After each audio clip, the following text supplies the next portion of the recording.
Continental drift theory, महाद्वीपीय विस्थापन का सिद्धांत, कुछ इस टाइप का नाम सुना है कि सारे कॉन्टिनेंट पहले एक साथ थे, बाद में दूर चले गए, पेंजिया, पेंथालासा, ऐसा टाइप का नाम सुना कि नहीं सुना? सुना है ना? हाँ, वो भी अभी धीरे धीरे आएगा ये। अब ये तो आपको पता चल गया कि भैया कन्वेक्शनल करंट्स, संवहनी तरंगें होती हैं, एक दूसरे के पास जाती हैं, एक दूसरे से दूर करती हैं और अगल बगल खिसकती हैं, ये तो आपको पता है। अब देखो इसके आगे क्या है मामला।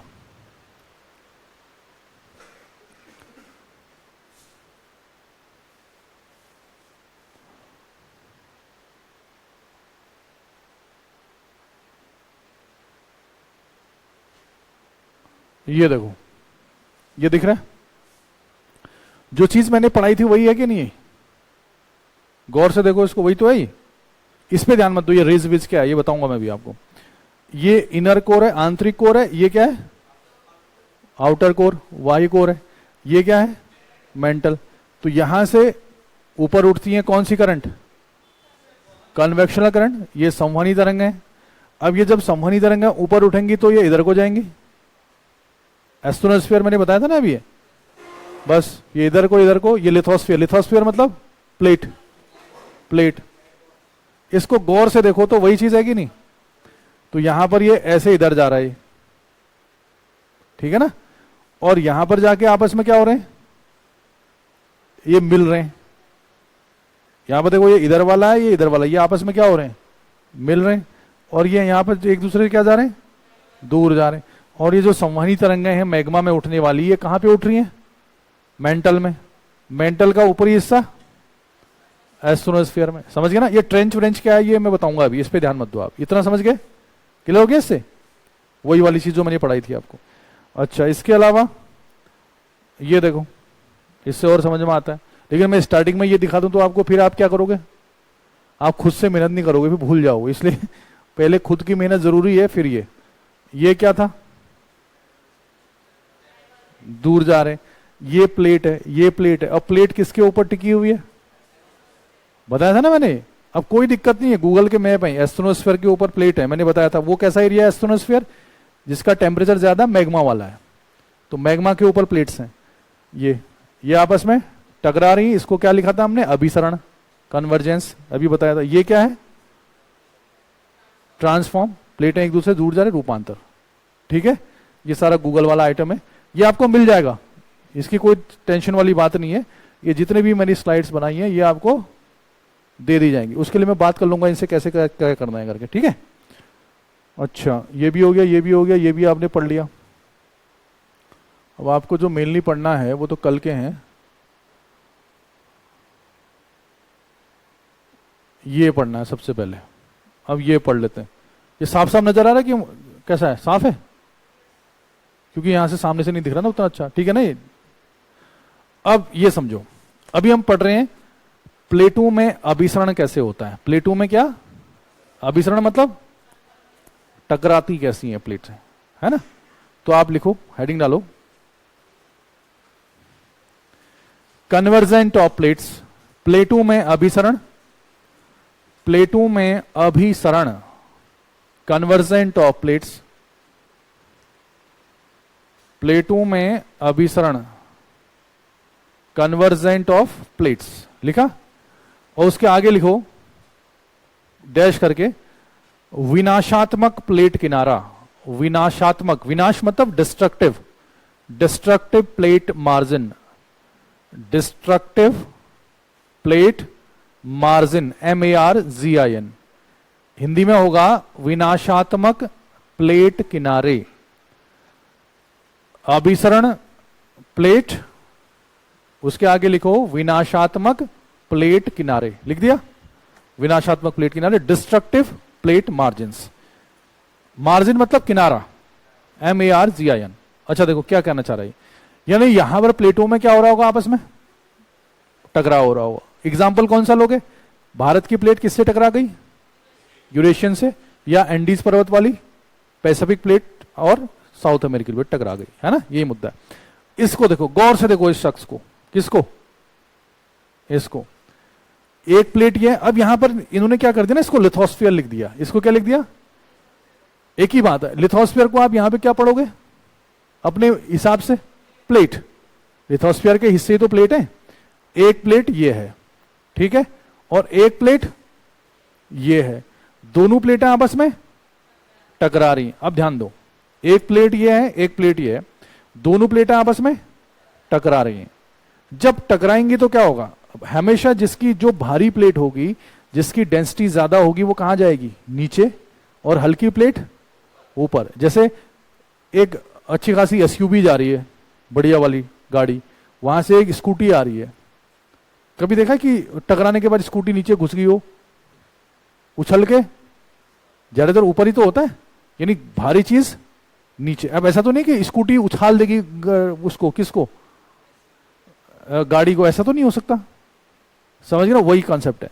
तो ये मेरा मान लो ये वाला हाथ हैवी प्लेट है, ये ज्यादा भारी है, ज्यादा डेंस है, ओशनिक प्लेट है मान लो। ये कौन सी है? महासागरी, इसका घनत्व तो ज्यादा है।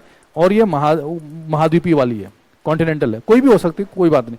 ये समझ लो ये हल्की है, ये भारी है, ये हल्की है। तो ये जब आपस में टकराएंगे तो टकराने से क्या होगा? जो भारी हिस्सा होगा उसके नीचे जाएगा कि नहीं जाएगा? ये गया, ये नीचे जाएगा।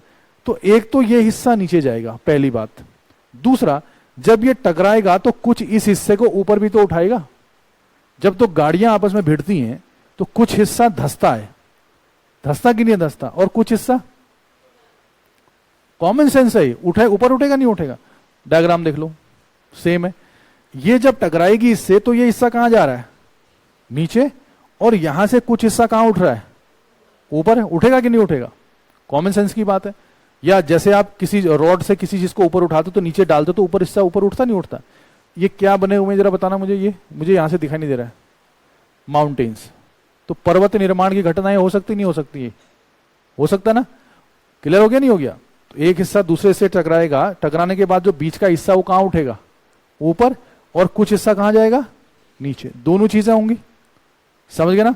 अब यहां पर ये क्या दिखाना चाह रहा है, इसको हम एडवांस क्लास में फिर और एडवांस तरीके से हम पढ़ाएंगे इसको, कि कौन सी चट्टानें होती हैं, कैसी होती हैं, वो एक अलग तरीका है। मैंने बताया ना आपको, 2 स्टेज में हमने इस क्लास को बांटा हुआ है, तो उसकी चिंता न करें। यानी कहीं पर अगर आपके क्वेश्चन यूपीएससी के ना बने तो इसके लिए मुझे आप पूरे जिम्मेदार नहीं ठहराएंगे। मैंने क्या कहा आपसे कि इन क्लासेस को हमने कैसे बांटा है? आपको लोड न दिया जाए, समझ गए ना? जैसे कोई कहते आपने तो एंडेसाइट बताया नहीं मुझे, आपने तो बेसाल्ट मुझे बताया नहीं, बता दिया जाएगा सब, चिंता की कोई बात नहीं है, समझ गए ना चीजें? तो जैसे कि वहां भी रिसेप्शन में बताया गया होगा आपको। तो ये है। अब होगा क्या देखो, अब ये बताओ इसका नाम आपने विनाशात्मक प्लेट किनारा क्यों रखा? विनाशात्मक, डिस्ट्रक्टिव क्यों रखा इसका नाम? डिस्ट्रक्शन नहीं हो रहा है। पहले मेरा हाथ इतना बड़ा था, ये इतना बड़ा था, अब ये जब इसके नीचे जा रहा है तो मेरा हाथ क्या हो रहा है? कम होता जा रहा है, नहीं हो रहा है? तो ये जो प्लेट है या प्लेट की ऊपरी हिस्सा जो क्रस्ट है उसका विनाश हो रहा है कि नहीं हो रहा है? ये बताओ, हो रहा है कि नहीं हो रहा है? तो क्या हम इसको विनाशात्मक प्लेट किनारा कह सकते हैं? ये जो इतनी सारी क्रस्ट है, क्रस्ट क्यों कह रहा हूं मैं इसको? क्योंकि किताब में क्रस्ट लिखा हुआ है। इसको आप प्लेट भी कह सकते हो, लेकिन प्लेट का ऊपरी हिस्सा क्या कहलाएगा? क्रस्ट। और निचला हिस्सा मेंटल। मेंटल का ऊपरी हिस्सा है कि नहीं है भाई? तो ये हिस्सा विनाश हो रहा है, तो इसीलिए हमने इसको क्या कहा? आपने लिखा हुआ है विनाशात्मक प्लेट किनारा। बात समझ में आई कि नहीं आई? यानी जहां पर प्लेट या प्लेट का ऊपरी हिस्सा क्रस्ट, उसका विनाश होता है, उसको विनाशात्मक प्लेट किनारा कहेंगे। क्लियर बात? कोई डाउट है ना? तो लिख दो यहां पर, नई लाइन से लिखना इसमें, यहां पर क्रस्ट का विनाश होता है, there is a loss of crust.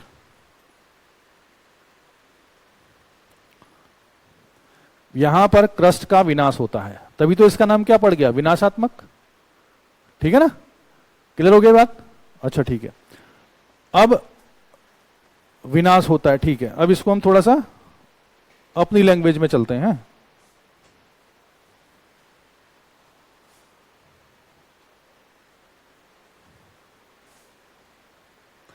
देखो,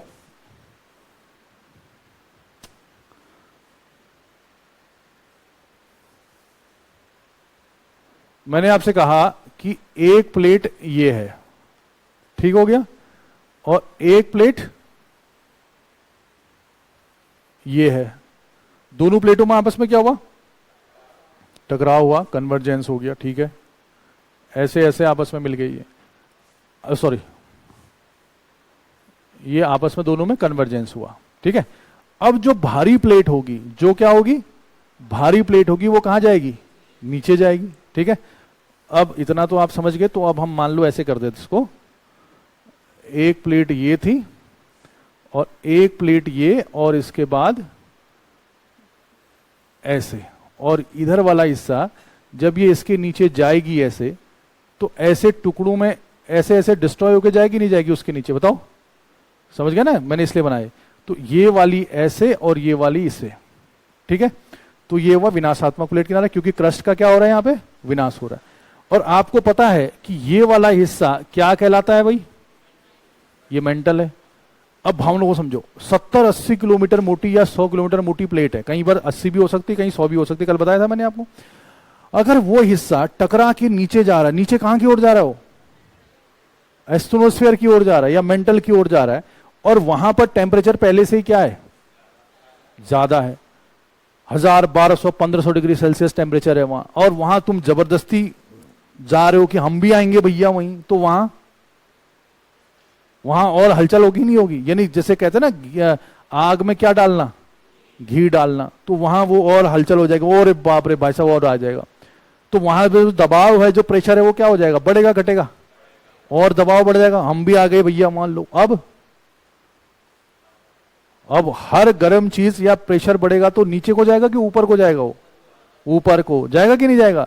तो यहां वाले जो बड़े भाई लोग हैं वो कहेंगे कि भैया निकलो, कहां को, यही तो होगा, ये राल वाला मान लो मैग्मा लावा है, तो वहां हलचल हो गई, ये निकलो। अब इतना आप समझ गए। पहली बात, जब ये टकराएंगे दोनों आपस में, खोपड़ी से खोपड़ी टकराई दो लोगों की, तो क्या बन सकता है, माउंटेन बनेगा कि नहीं बनेगा।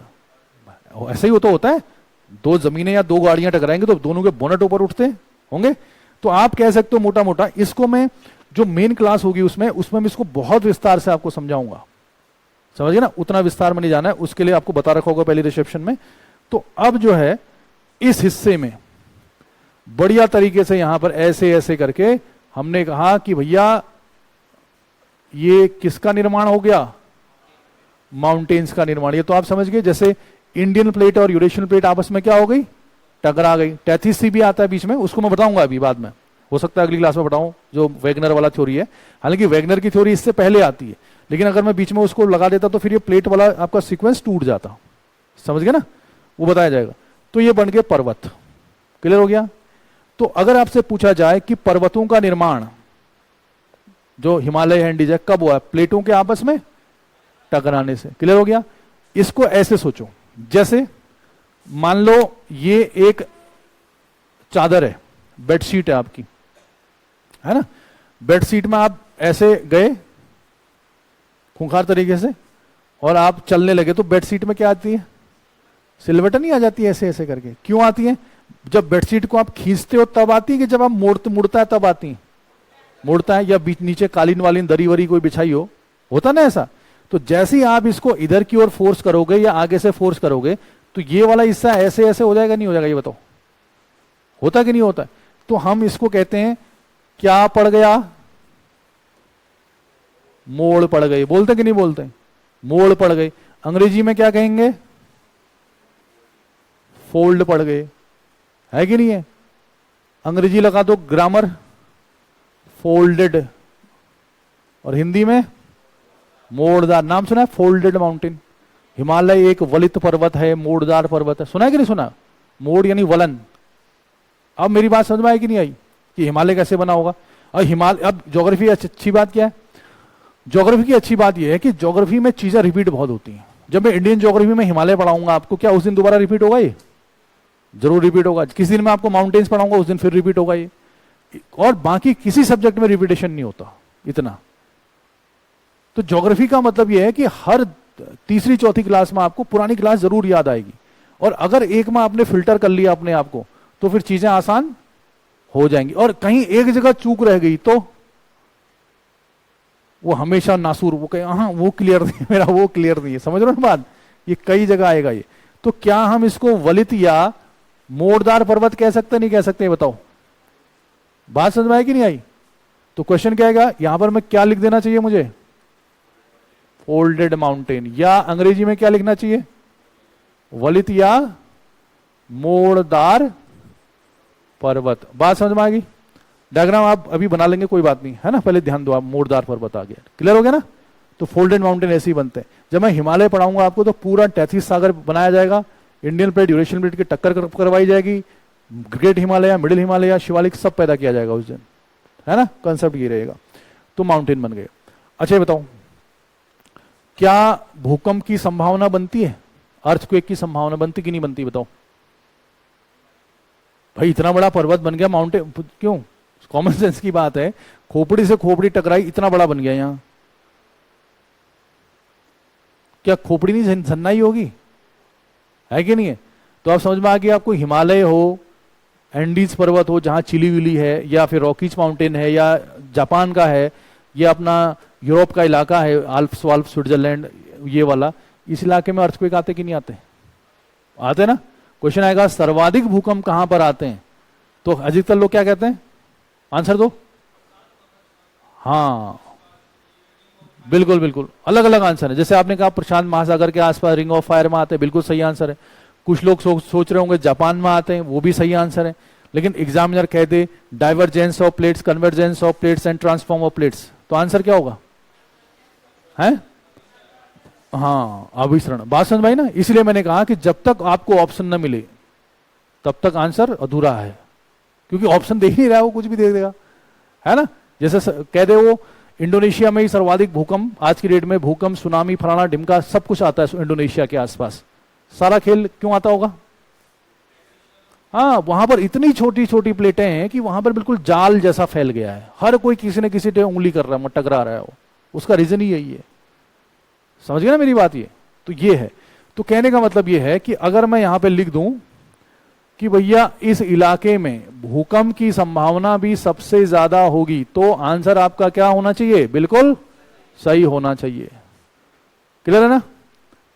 अच्छा बताओ, ज्वालामुखी आएगा कि नहीं आएगा? यहां आएगा। तो हिमालय में तो नहीं आते, तो क्या कहोगे? तो आप एक ही चीज कहोगे कि देखिए ज्योग्राफी एक ऐसा सब्जेक्ट है जिसका कोई ईमान धर्म नहीं है। बिल्कुल सही बात है ये। बात समझ में आई ना? नेचर को आप कैसे वो कर सकते हो कि यही होगा? आप पॉलिटी को कर सकते हो, क्योंकि पॉलिटी किसने बनाई है? हमने बनाई है। वो हमने जो लिखा वही सही है उसमें। अब आप कहते हो कई बार मानसून 1 तारीख को आता है, कई बार कहते हो 10 जून को आता है, वहां जो साइंटिस्ट है उन्हीं में लड़ाई चल रही है, चलती है ना? कोई लोग कहता नहीं मानसून आ चुका है केरल में, 3 दिन बाद आता नहीं, वो मानसून नहीं था, वो खाली फालतू वाली हवा थी। ऐसा सुना है ना आपने? तो जब साइंटिस्ट जो है खूंखार लोग, उनको ही नहीं पता कि ससुरा मानसून कब आ रहा है, तो हमें क्यों पता होगा? उसमें गलती किसी की नहीं है, नेचर है ये। तो कहने का मतलब ये है कि हिमालय में अर्थक्वेक आते हैं, फोल्डेड माउंटेन भी है, मगर ज्वालामुखी नहीं आते हैं। ये एक अपवाद है, एक्सेप्शन है ये। उसके पीछे बहुत सारे रीजन दिए जाते हैं, उसको मैं यहाँ डिस्कस नहीं कर रहा हूं कि वहां पर कॉन्टिनेंट महाद्वीपी का अभिसरण है, ये है वो है, वो कहां पढ़ाया जाएगा? एडवांस। समझ गए ना? काफी चीजें पढ़नी है अभी, लेकिन आप मोटा मोटा तो समझ गए ना चीजों को, जिस हिसाब से आपको वहां बताया गया होगा। ठीक है, वो सब बताया जाएगा। तो अर्थक्वेक। अब लेकिन और जगह देखो, आप कहां पे, कहां गया ये है। एक बार गूगल वालों को, टेक्नोलॉजी वालों को धन्यवाद करते हो नहीं करते हो आप जिंदगी में? करना चाहिए। शादी हो रही है, विवाह हो रहा है, इससे आपस में दोस्ती हो रही है, किससे? टेक्नोलॉजी से। छोड़ो, टेक्नोलॉजी ना होती तो क्या होता? कबूतर ले जा रहा है खत, फिर वापस ला रहा है, पता लगा बीच में किसी ने उसी को खा दिया। तो पुराने जमाने में बड़ी दिक्कतें थी। आजकल कोई हीर रांझा वांझा नहीं मिलेगा आपको। क्यों? उसके अंदर उतनी तड़प है ही नहीं, क्योंकि उससे आसानी से चीजें मिल जा रही हैं। पहले जमाने में खाली नाम से ही इंतजार कर रहा हूं कई सालों तक। क्यों? इसका सारा रीजन कौन है? टेक्नोलॉजी। अब टेक्नोलॉजी है तो सब चल रहा है। तो बताओ, इस इलाके में ज्वालामुखी है कि नहीं है? जल्दी है। ओजस डेल सलाडो दुनिया का सबसे ऊंचा जागृत एक्टिव वोल्केनो यही है। चिम्बरेजो यही है। कोटोपैक्सी यहाँ है। ये पूरा ज्वालामुखी है, ये पूरा वोल्केनो है। यहाँ पे विसुवियस से लेके दुनिया भर के ज्वालामुखी, इटली नाम सुना है ना आपने? ये पूरा ज्वालामुखी है, खाली यहां नहीं है बस। इंडोनेशिया में भूकंप भी आ रहे हैं, ज्वालामुखी भी आ रहे हैं, जापान में भूकंप भी आ रहे हैं, ज्वालामुखी भी आ रहे हैं। तो जहां जहां कन्वर्जेंस हो रहा है, भूकंप के साथ साथ ज्वालामुखी भी आ रहे, तो इसी चीज को आप फिर से कहां पढ़ोगे? ज्वालामुखी में पढ़ोगे, भूकंप में पढ़ोगे। तो ज्योग्राफी की एक खासियत है ये, समझ गए ना?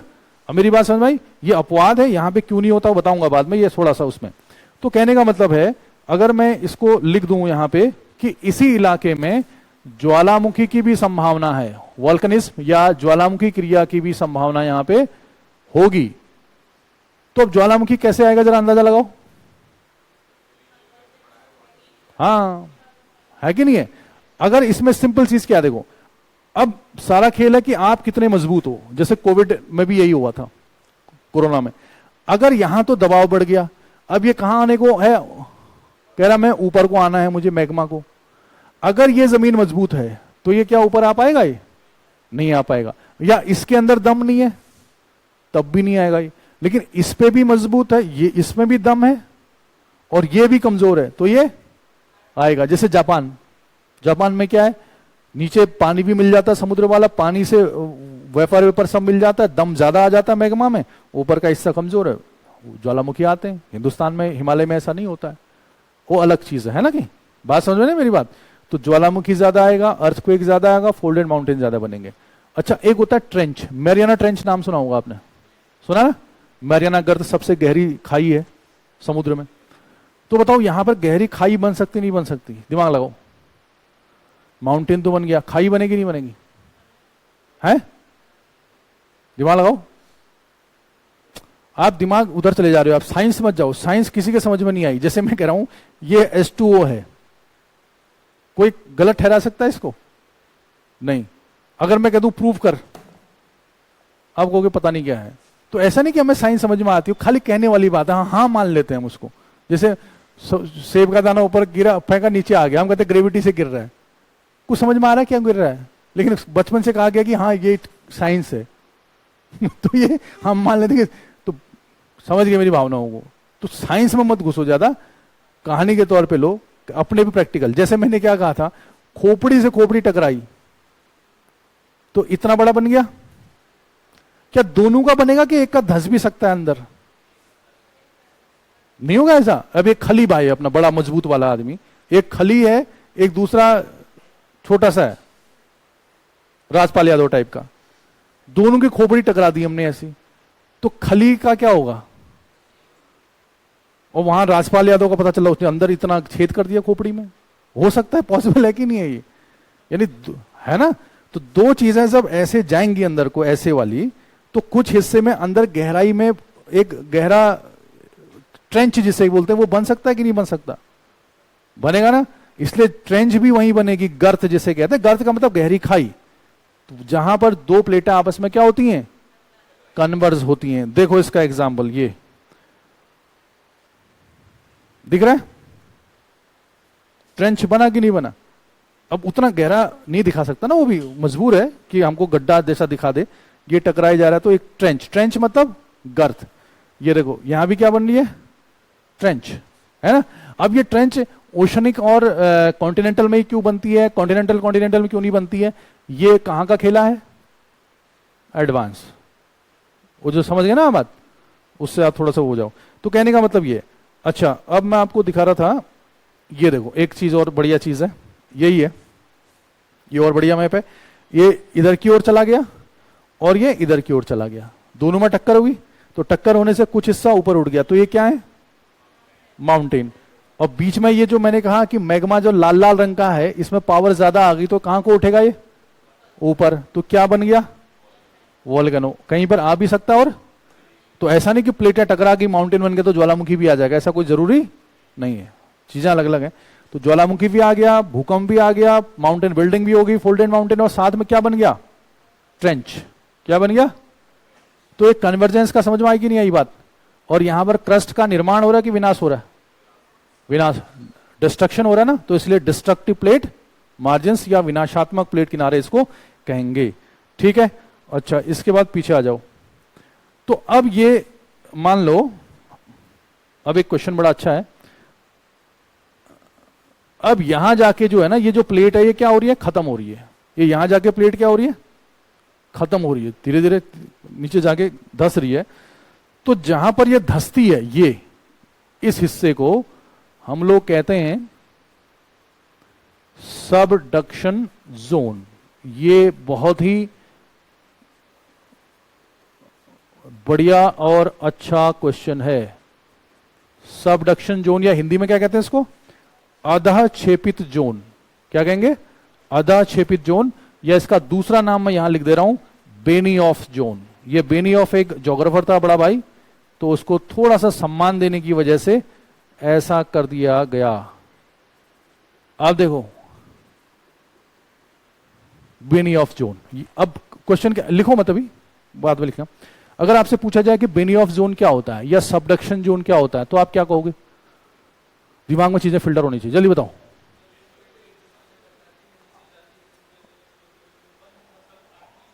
हाँ बिल्कुल, जहां पर प्लेटें धसती हैं। इसका हिंदी समझो, अधः छेपण मतलब, छेपण मतलब अंग्रेजी में तो और भी इजी है, सबडक्ट होना मतलब नीचे जाना, है ना। Where plates are subducted into mantle या इनटू एस्ट्रोनोस्फीयर, है कि नहीं है। जहां पर प्लेटें मेंटल या एस्ट्रोनोस्फीयर में धसती हैं उसको क्या बोलते हैं, सबडक्शन जोन। इतना क्लियर हुआ कि नहीं हुआ? एक तो आएगा सबडक्शन जोन क्या होता है एग्जाम में, आपने कह दिया ऐसा ऐसा होता है। अगर मैं ये कहूं, अब देखो सारा खेल किसका है, किसी का भी हो सकता है। ये ऐसा क्वेश्चन है, मैं सिर्फ इसको नींद भगाने के लिए पूछता हूं। जैसे मैंने आपसे पूछा इसका मतलब क्या है, कोई मतलब नहीं है इसका है ना। इससे क्या होता है, स्टूडेंट थोड़ा सा वो होता है, उसको एनर्जी आती है। तो कहने का मतलब ये है, क्वेश्चन कई सारे बन सकते हैं। अगर मैं कहूं कि मैक्सिमम अर्थक्वेक कहां आते हैं, आपने दिमाग में लगा दिया होगा पैसिफिक ओशन, फलाना ढिमका, अपने अपने हिसाब से लगा दिया उसने। मैंने वो ऑप्शन ही नहीं दिया आपको। मैं कह रहा हूं सबडक्शन जोन में, है कि नहीं है। दूसरा जोन, तीसरा जोन, 4 जोन बना दिए मैंने ऐसी। आंसर क्या होगा भाई, जहां पर प्लेटें धसेंगी सबसेक्शन जोन, वहीं उसी के ऊपर तो अर्थक्वेक आएगा। इंडियन प्लेट और यूरेशियन प्लेट जहां धस रही है उसके नीचे सबडक्शन जोन होगा। जहां पे प्लेटें धसी हैं उसी के ऊपर हिमालय है, तो वहीं तो भूकंप आ रहे हैं। देखो एग्जामिनर चाहे तो एक ही चीज को कई सारे अलग अलग क्वेश्चन में बांट सकता है। यूपीएससी यही कहता है। अब ये क्वेश्चन पटवारी में नहीं आएगा कभी। पटवारी में क्या आना है, सर्वाधिक भूकंप कहां आते हैं, बच्चा पहले से तैयार है, जापान में सर, नहीं जापान हटाओ, पैसिफिक में, इससे तीसरा नहीं आना है। या अधिक से अधिक आ जाएगा तो ऑप्शन के हिसाब से आ जाएगा हिमालय में, इंडिया में आएगा कि नहीं आएगा भाई, बात समझ आई ना। लेकिन आप अगर यूपीएससी अगर आप दे रहे हो, पीसीएस का एग्जाम आप दे रहे हो, तो फिर सबडक्शन जोन आ सकता है। अगर ऐसा क्वेश्चन नहीं भी आएगा तो जो ऑप्शन वाले नहीं आते उसमें क्या कहते हैं उसे, एक, हाँ 1 2 3 4 इनमें से कौन सा कथन सही है गलत आता ना, वो लिख देगा नीचे कि सबडक्शन जोन या अधः छेपित मंडल के पास ज्वालामुखी और भूकंप की घटनाएं सर्वाधिक होती हैं। आंसर सही है कि गलत है, सही है। ऐसे आपका काम होना चाहिए एनालिटिकल पॉइंट ऑफ व्यू, यानी विश्लेषणात्मक शक्ति होनी चाहिए आपके अंदर कि आप चीजों को कैसे अलग अलग डायमेंशंस में कर सकते हो। यही तो यूपीएससी है। बात समझ में आई कि नहीं आई? तो जितना ज्यादा आप अपने दिमाग को अलग अलग रखोगे वैसे वैसे क्वेश्चन बनेंगे आपके। और यही चीज मेंस में अलग अलग तरीके से पूछ सकता हूं दुनिया भर की चीजों में। जैसे अब मेंस में आपका क्वेश्चन आना है, अब मेंस में मैंने अभी डिस्कस किया, तो मेंस में कभी क्वेश्चन ऐसे नहीं आएगा कि जब 2 प्लेटें टकराती हैं तो क्या होता है, लिखिए 50 वर्ड 200 वर्ड। यूपीएससी में तो नहीं आने वाला ये क्वेश्चन, कम से कम यूपीपीसीएस में आ सकता है। अब यूपीएससी में क्या आ सकता है, यूपीएससी में आ सकता है कि जहां जहां वलित पर्वत है, फोल्डेड माउंटेन है, वहां वहां भूकंप और ज्वालामुखी की घटनाएं भी होती हैं। एक्सप्लेन कीजिए, व्याख्या कीजिए इसकी। अब आपको व्याख्या करनी है, तो आप इस बात से सहमत हो कि नहीं हो पूरे तरीके से, बताओ पूरे तरीके से सहमत हो हैं या नहीं हो? मैंने कहा जहां जहां भी वलित पर्वतों का निर्माण होता है या प्लेटें टकराती हैं, वहां वहां भूकंप और ये ज्वालामुखी की घटनाएं भी होती हैं। एक्सप्लेन। क्या पूरी तरीके से सहमत हो उस बात से? थोड़ा सा क्यों नहीं हो? हाँ, हिमालय में नहीं। आप लिखोगे उसको कि ऐसा होता है, लेकिन हिमालय इसका अपवाद है। अब क्यों अपवाद है उसको भी लिखना पड़ेगा, तब जाके क्या मिलेंगे, नंबर मिलेंगे। नहीं तो कुछ लोग तो हमेशा ही लिख देते हैं सरकार को यहां पर ध्यान देना चाहिए वो इन घटनाओं में भी सरकार को ले आते हैं कई बार, है कि नहीं है, आपस में मेलजोल से काम करना चाहिए, मतलब खाली फालतू की बातें, सारे आंसर उनके एक ही जैसे हो जाते हैं। ये बात मेरी क्लियर हुई कि नहीं? तो आपको ये ध्यान देना होगा कि कैसे कैसे क्या करना है। अब अगर सबडक्शन जोन की जगह ये लिख दिया जाए तो ये भी सही है। सबडक्शन जोन का ही दूसरा नाम क्या है? बेनियॉफ जोन। अब ये डायग्राम आप बना सकते हो, कोई दिक्कत वाली बात नहीं है, अगर आप चाहो तो, है ना। ये हटा दूं मैं ये वाला, ये चादर वाला। कई लोगों को जैसे चादर वाला बना भी, कई लोग होते हैं ना खूंखार वाले, जैसे हो ही जाता सभी से, इसी के बगल में ये वाला बना देंगे। वो आदमी बना दिया, चादर ऐसी ऐसी कर दी। अब 1 महीने बाद वो फिर से नोट्स खोलते हैं, अब उनके समझ में नहीं आता साला ये डायग्राम है किसका। बेनी ऑफ होता नहीं होता ऐसा, बेनी ऑफ। हाँ, स्पेलिंग ऊपर नीचे भी हो जाती कई बार है, सब ये नाम खतरनाक वाले हैं। तो ये है। और दूसरी बात, अगर आप सीरियस होकर यूपीएससी की तैयारी या पीसीएस की तैयारी कर रहे हो तो चीजों को सोचने का नजरिया एक तो पीटी के हिसाब से तो आप रखते ही हो, साथ में किसके हिसाब से भी होना चाहिए?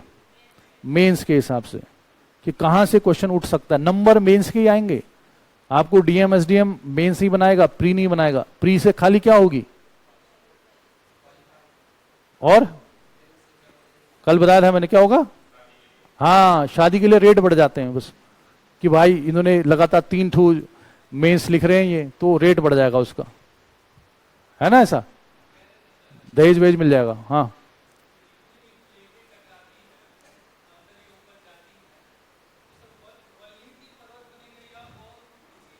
दूसरे वाले दूसरे से बनेंगे। जैसे कुछ माउंटेन जो अगर ज्वालामुखी वाला सिस्टम ज्यादा है तो ज्वालामुखी पर्वत हो जाएंगे, वो उसको अलग से बताएंगे, है ना। कुछ फॉल्ट से बनते हैं, जैसे नर्मदा तापी वाला टाइप का कहते हैं, कुछ हिस्सा नीचे धंस गया, भ्रंश पर्वत जिसे हम कहते हैं, ब्लॉक पर्वत, वो एक अलग तरीका होगा। ज्यादातर ऊंचे माउंटेन यही होंगे, फोल्डेड माउंटेन, इसमें पावर ज्यादा है ना।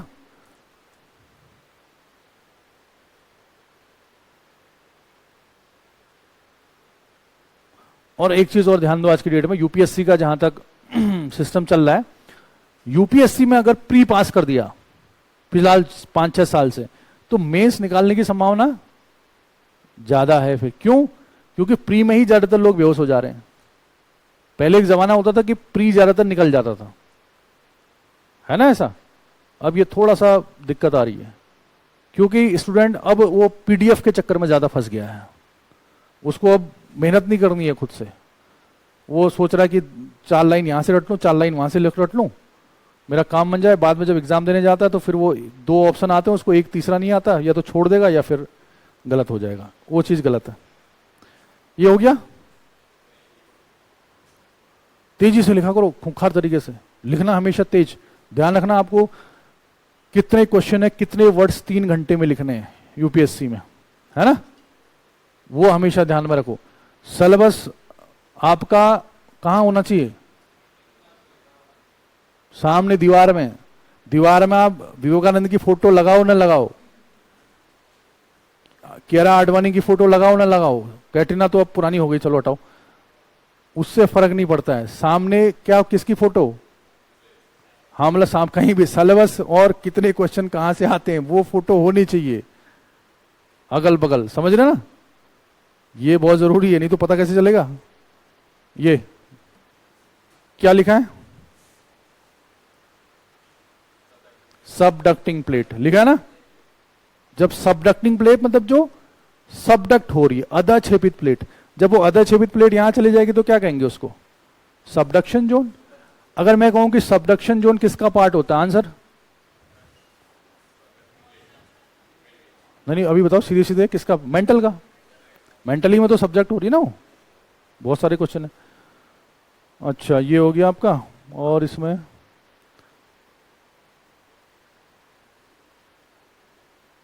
चलो ठीक है, अब हम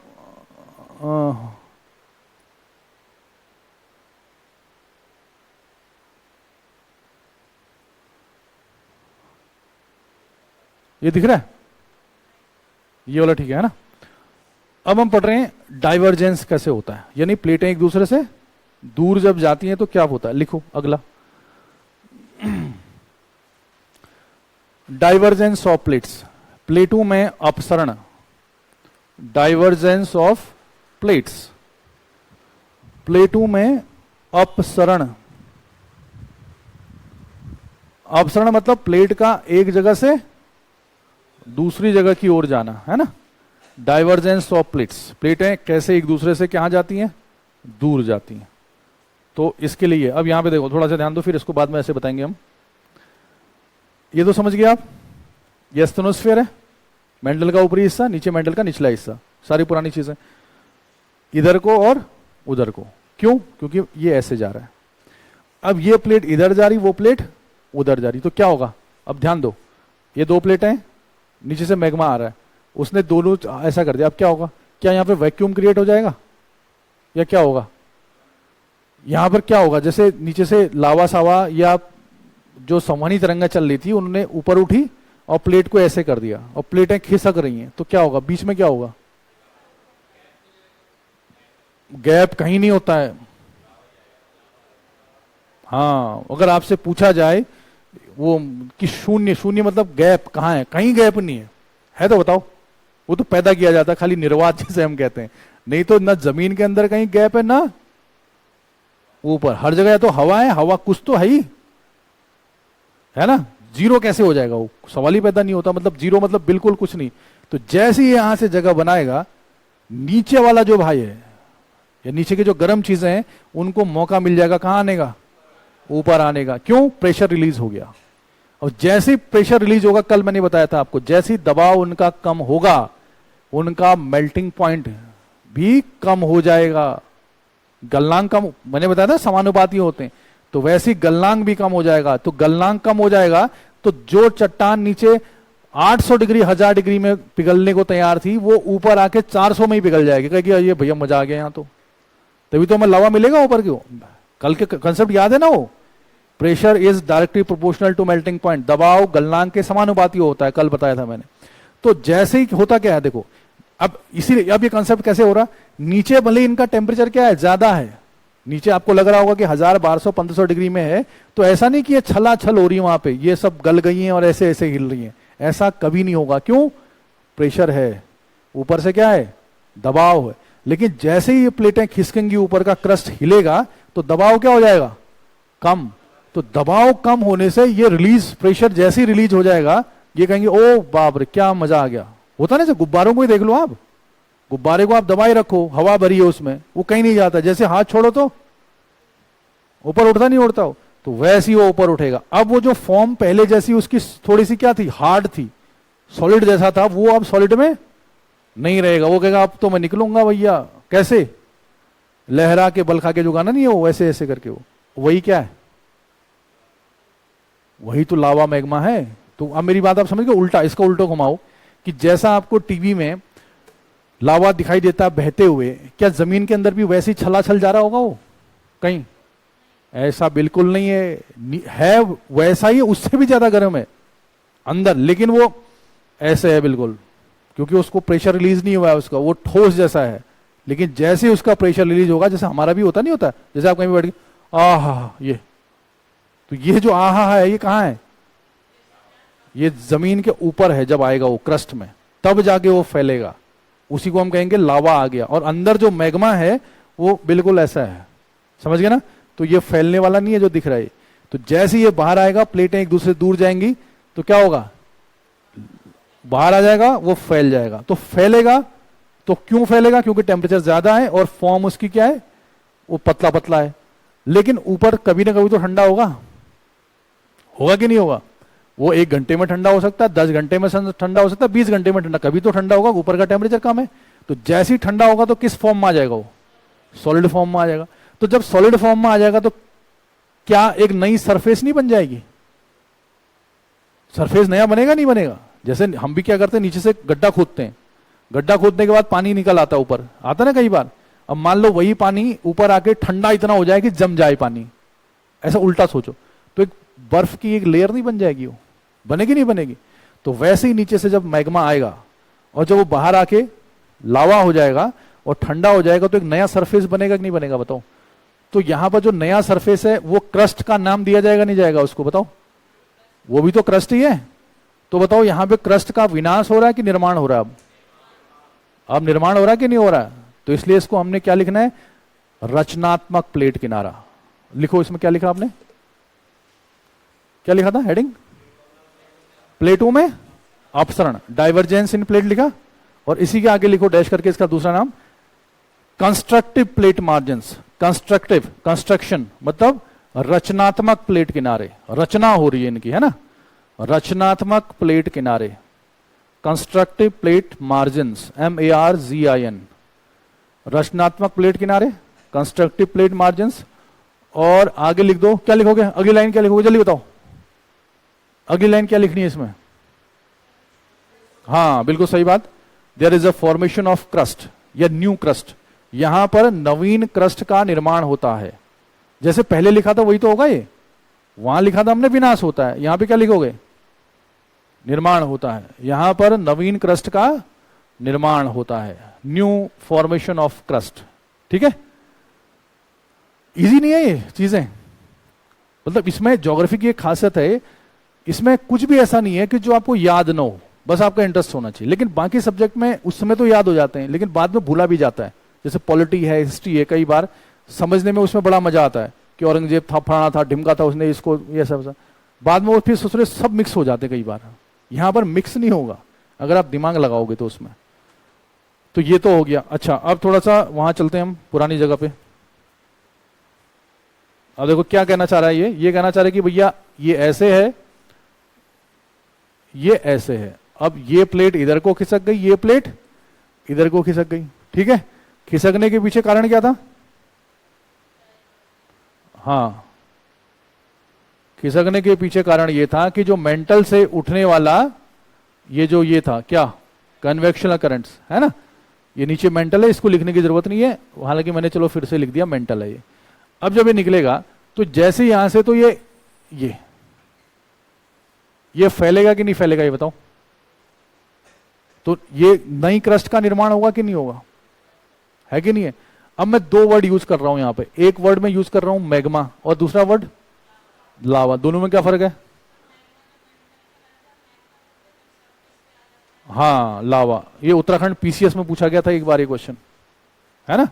तो अगर यहां मैं लिख दूं, इसको मैंने लिख दिया क्या, मैग्मा, और इसी चीज को जब ये बाहर आ जाता है तो उसको हम क्या कहते हैं, लावा, है ना। ज्वालामुखी लावा यूज होता है हमेशा वर्ड, कहते हैं ना काली मिट्टी लावा की परत के इरोजन अपर्दन अपक्षय से बनी, ऐसा सुना होगा आपने, मैग्मा के नहीं सुना होगा कभी। मैग्मा हमें कभी दिखेगा ही नहीं, मैग्मा कहाँ है, नीचे, और लावा ऊपर, तो ये लावा बन गया। अच्छा, तो ये तो आपके समझ में आ गया। तो एक नई क्रस्ट का निर्माण कर दिया इससे। तो ये बताओ जब ये फैल जाएगा, तो फैलने से अगर आपसे कहा जाए कि कोई एक ज्वालामुखी का पठार बन गया, ज्वालामुखी कहते हैं वॉल्केनिक प्लेट्यू, जैसे हमारा डक्कन प्लेट्यू है, नाम सुना होगा आपने, डक्कन का पठार सुना है? डक्कन, हाँ, महाराष्ट्र वाला ब्लैक सॉइल, काली मिट्टी वाला क्षेत्र, है ना। हम नहीं कहते किसी जमाने में वहां पे क्या आ गया था, ज्वालामुखी आया था कहीं पर और वो फैल गया, जिससे बाद में फिर काली मिट्टी बन गई।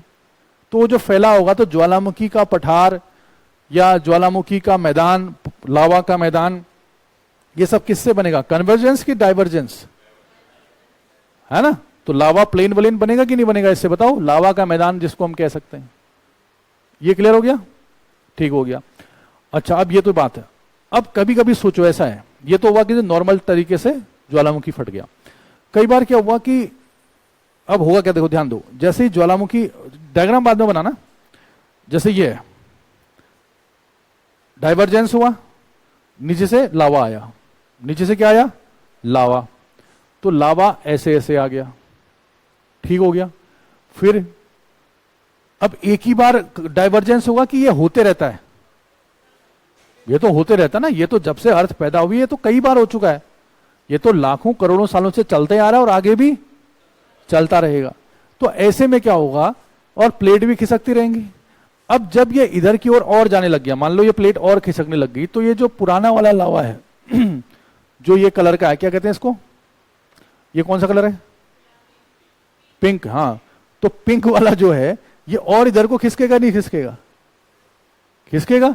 तो उसके बदले जो नया वाला है, मान लो येलो कलर का है, तो ये और अब यहां पे और नया वाला आएगा कि नहीं आएगा, ये बताओ मुझे। आएगा ना, कॉमन सेंस की बात है। फिर से हजारों लाखों साल की बात है, फिर से डाइवर्जेंस हुआ कभी, तो फिर ये येलो वाला थोड़ा इधर उधर चला जाएगा, पता चला ये अलग वाला आ गया, ऐसे वाला। ऐसा पॉसिबल है कि नहीं, ये बताओ, है ना। तो जो बीच वाला हिस्सा होगा लगभग वहां पर ऊंचा ऊंचा बनता जाएगा, नहीं बनता जाएगा ऐसे ऐसे, एक पहाड़ जैसा, ऐसा पॉसिबल है कि नहीं, ये बताओ, है ना। ऐसा पॉसिबल है। और उसके आसपास जो है फिर दूर तक पुराना लावा।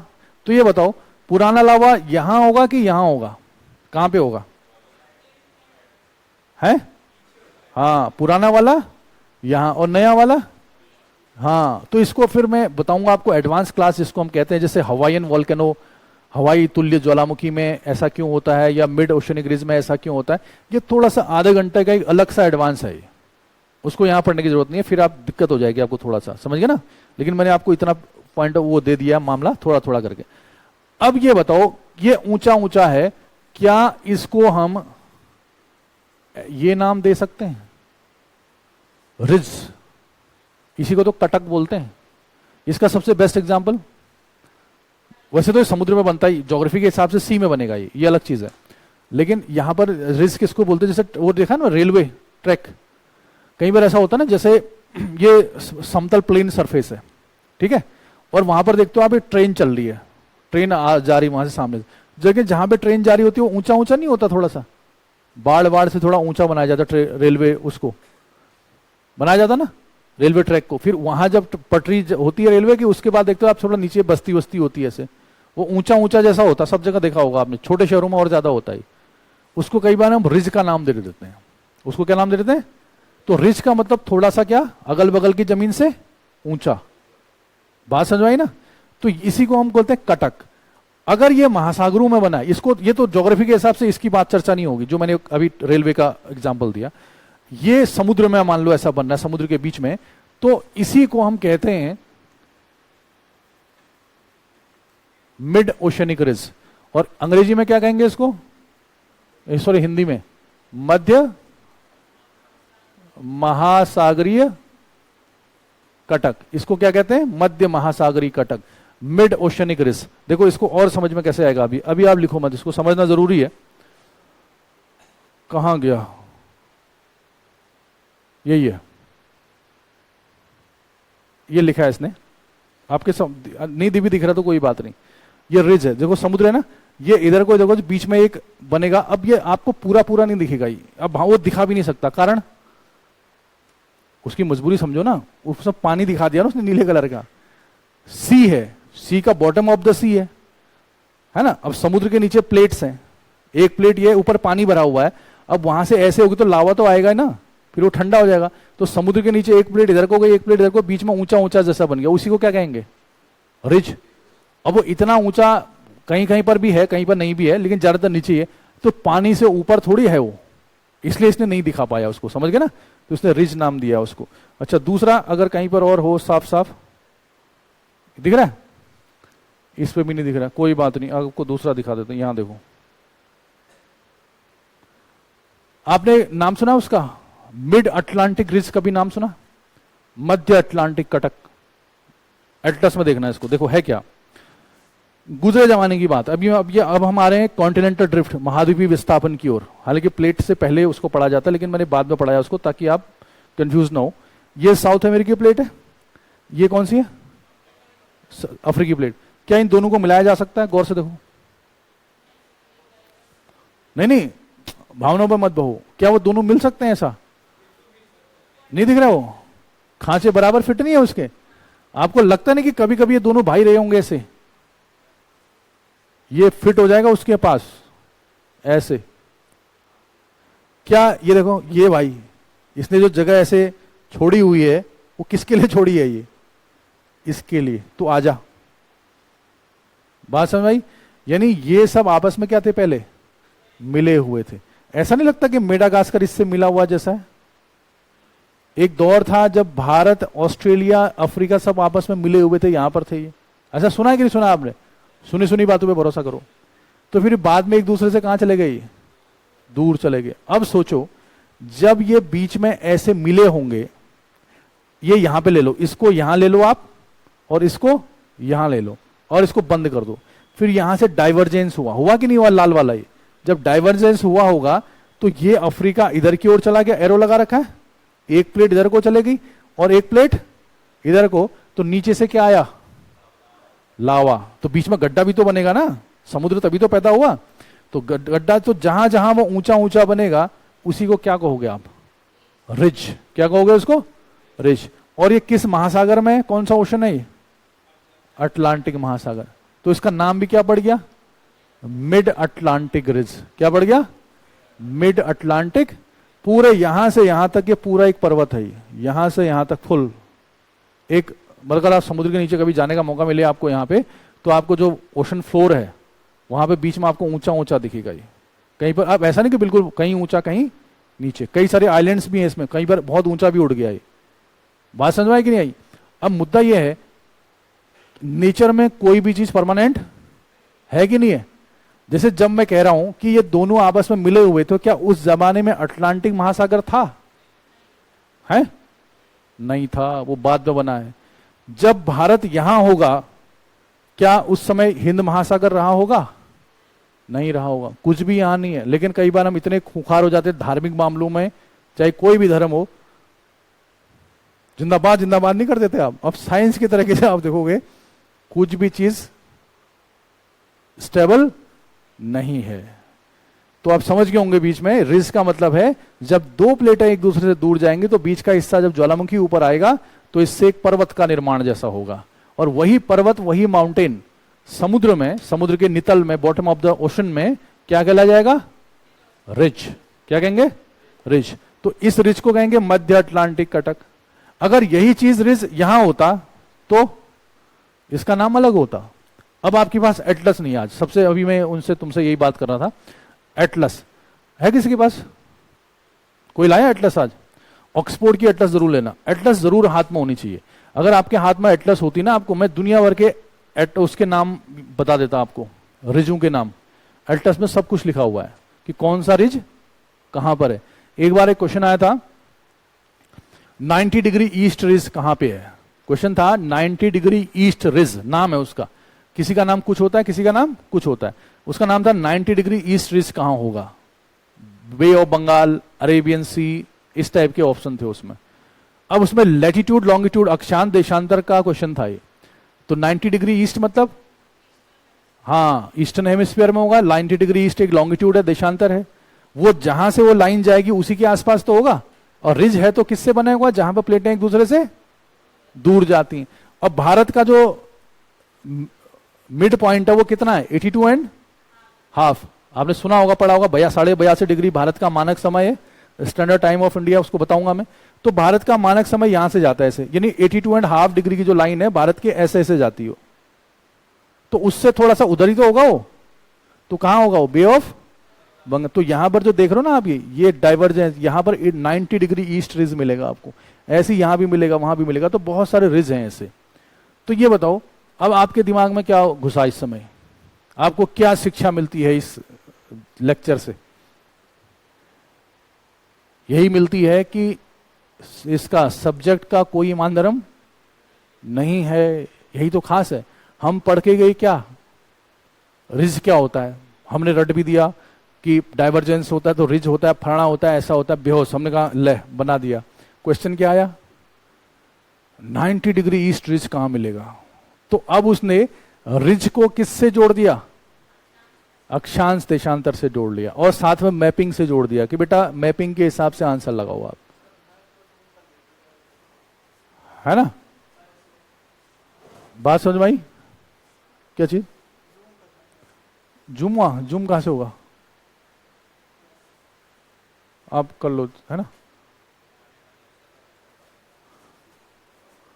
तो मेरी बात समझ में आई आपको। तो कभी भी अगर आप जब पढ़ते हो तो ये सोचा करो कि यार ये कहीं कहीं से क्वेश्चन आ सकते हैं। तो एटलस जरूर लाना आप, है कल की क्लास में एटलस जरूर लाना। मैं ये रिज आपको सब बता दूंगा कैसे क्या होता है करके, ठीक है। अच्छा, एक बार एक क्वेश्चन आया था, एक क्वेश्चन और देखो, बड़ा अच्छा है। क्वेश्चन था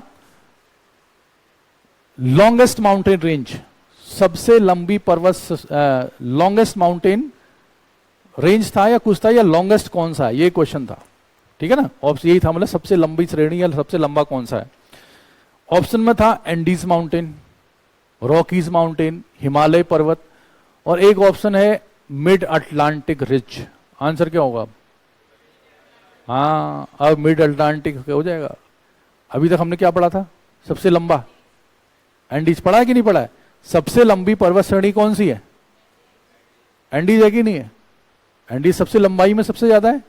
लेकिन अगर इसके साथ साथ ऑप्शन में वो मिड अटलांटिक रिज दे दे, तो यहां से लेके यहां, सॉरी, यहां से लेके यहां पूरा है, तो फिर आंसर बदल जाएगा नहीं बदल जाएगा, है ना। तो रिज जो है कुल मिला के वो क्या है? ये माउंटेन है कहां? ओशंस में। समझ गए ना, जो किससे बनते हैं?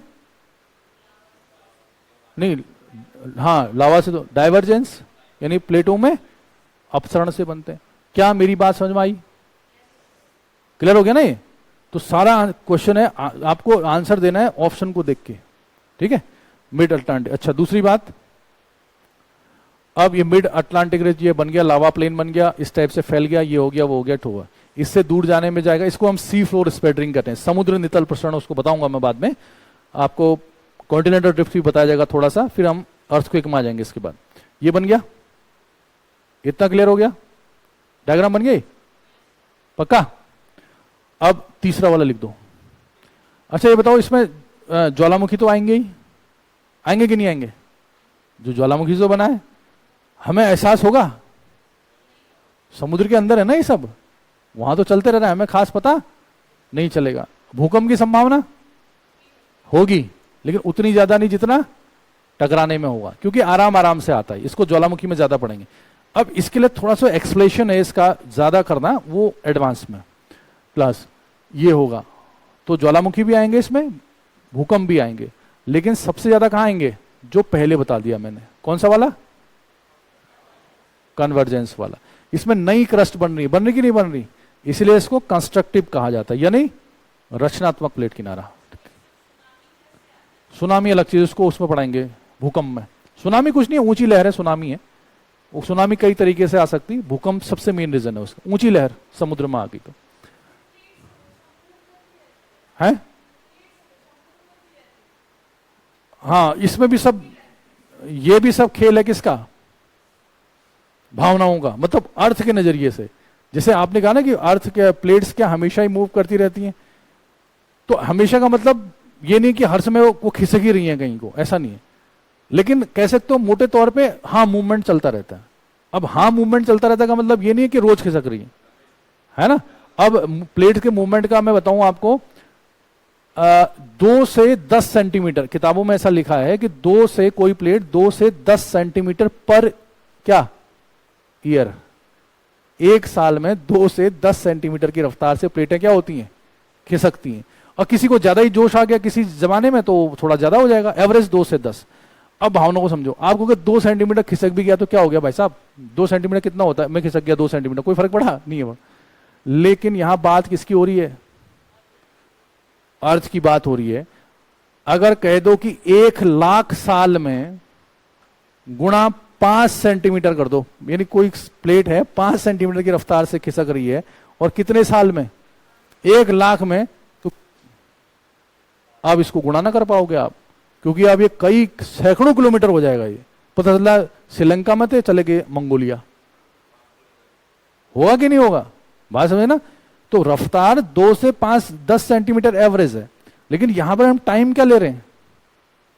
बहुत ज्यादा, है कि नहीं। और जरा सा इतनी सी भी खिसक गई ना, मान लो 2 सेंटीमीटर, तो हमारे समझ रहे हो आप क्या हालत हो जाती है? ससुराल घर में ससुराल दोनों तब्दील हो जाते हैं आपस में, अफरा तफरी मच जाती नहीं मच जाती। तो यहां पर यही है। जैसे हम कहते हैं कि आज से 7 करोड़ साल पहले, या आज से 10 करोड़ साल पहले, या आज से 12 करोड़ साल पहले भारत जहां था वहां नहीं था, हम कहीं अफ्रीका के आसपास थे। गुणा कर लो, उतने 1000 किलोमीटर की यात्रा हमने तय कर दी होगी, 5-6 हजार, है ना। तो रफ्तार बहुत कम है, लेकिन टाइम बहुत ज्यादा है। इतना टाइम है कि आनंद लेते रहते हैं अपना। आखिरी तीसरा, रूपांतर। हाँ, तीसरा वाला है, छोटा सा है, रूपांतर प्लेट किनारा, ट्रांसफॉर्म प्लेट मार्जिन।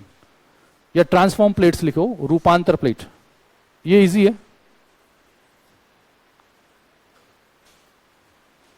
रूपांतर प्लेट, ट्रांसफॉर्म, रूपांतर प्लेट। अब ये बताओ, इसमें ये कहना चाह रहा है कि एक प्लेट ऐसे खिसक रही, एक प्लेट ऐसे खिसक रही है ना, ऐसे ऐसे, क्या होगा इसमें बताओ?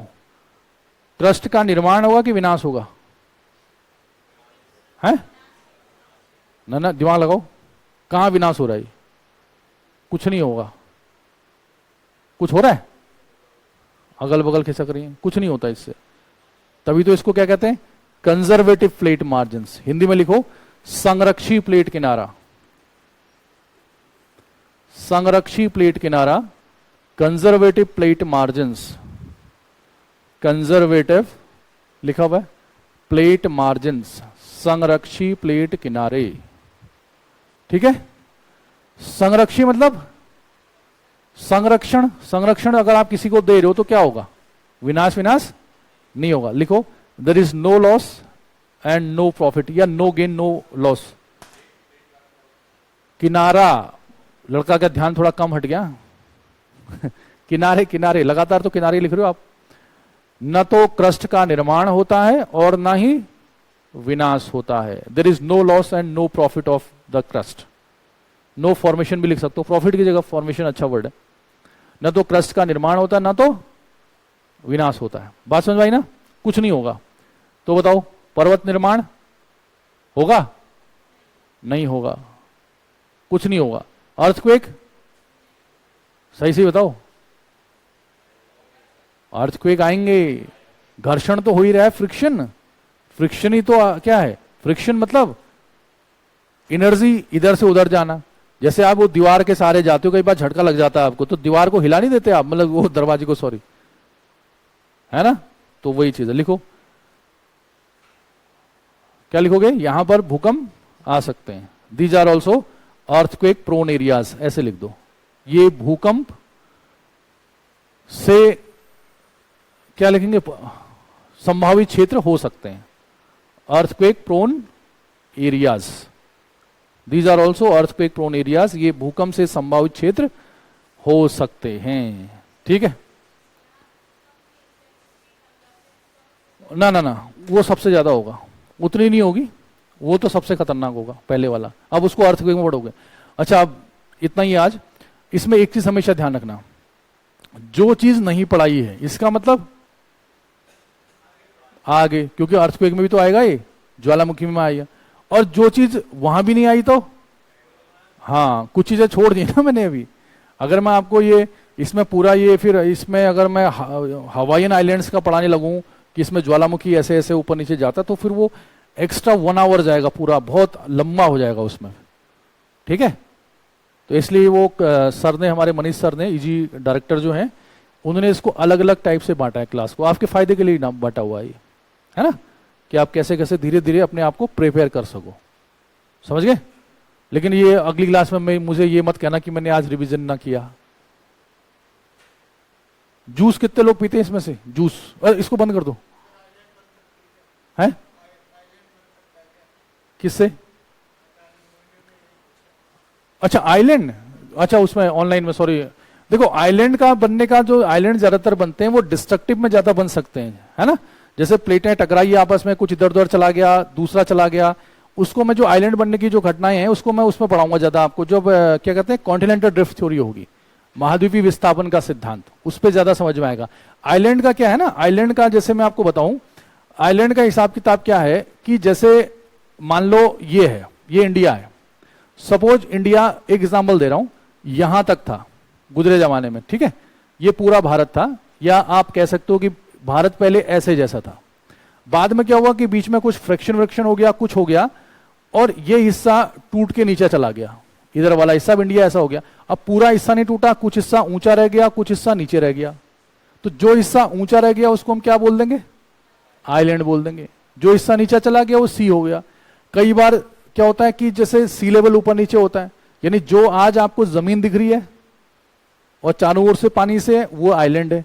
कल के दिन वो डूब गए, अगली पीढ़ी क्या कहेगी उनको कि तो समुद्र के अंदर है ना? तो आइलैंड बनने की घटनाएं, इनकी घटनाएं सब जगह से होती हैं अलग अलग तरीके से मेनली। तो वो है कि अलग अलग फ्रिक्शन से कैसे होता है। इसको मैं कॉन्टिनेंटल ड्रिफ्ट थ्योरी जब आएगी, महाद्वीपीय विस्थापन का सिद्धांत, उसमें भी मैं अच्छे से क्लियर कराऊंगा मैप के थ्रू आपको। ठीक है, ओके, मिलते हैं फिर नेक्स्ट टाइम। इसे ऑफ कर।